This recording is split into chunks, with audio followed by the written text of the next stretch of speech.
Some people have to get out no matter how bad the weather is. See how Fayette County Sheriff's deputies help those who need a helping hand when conditions are the worst.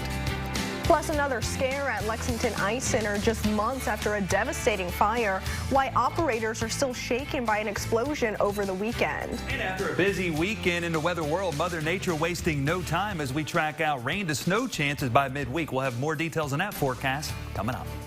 Live from Lexington, our home, your news. This is Fox 56 News at 6:30. Good evening, I'm Marvin Bartlett. And I'm Imani Payne. This second round of snow in a week covered roads, closed businesses, and canceled events, and we're not done yet. More winter weather is on the way, but first let's see where things stand right now. Here's Chief Meteorologist Chris Johnson. Yeah, guys, Mother Nature wasting no time as far as bringing more rain. All right, thanks, Chris. Many roads across central Kentucky are still covered in snow as crews continue their efforts to clear them. This is video from Laurel County, where some areas got more than 7 inches yesterday. The sheriff's office warned residents that many roads remain ice and snow covered, and they should only travel if absolutely necessary. Those road conditions are already causing some schools to use one of their non-traditional instruction days tomorrow. Students had the day off today, celebrating Martin Luther King Jr. Day, but there are more than 30 active closings in our area for tomorrow. A full list of school closings can be seen at the bottom of your screen or on our website, fox56news.com. Icy roads have made it difficult for frontline workers and the most vulnerable Kentuckians to go from one place to another. But the Fayette County Sheriff's Office has a solution. Fox 56's Georgia MacArthur took a ride with deputies as they provided transportation to those in need.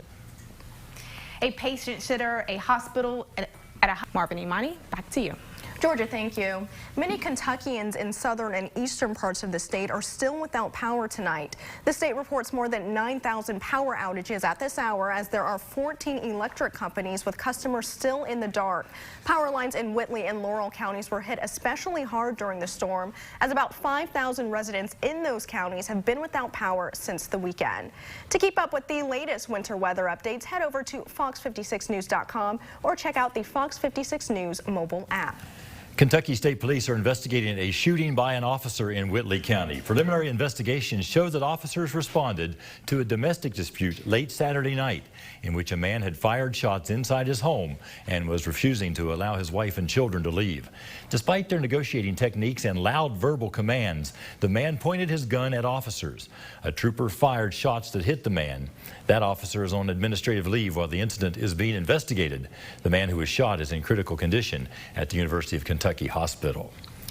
A Lexington ice rink is back open after a fire sent skaters rushing to safety. Tonight we're learning new details about how it happened. Fox 56's Bodie Brooks reports it all started from a standard procedure. Bodie.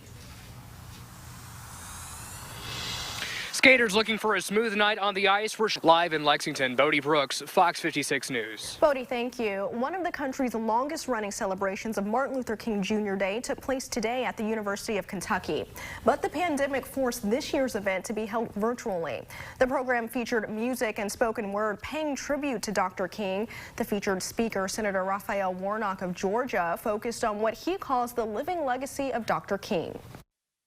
You cannot remember Dr. King and dismember his legacy at the same time. If you would lift up his name,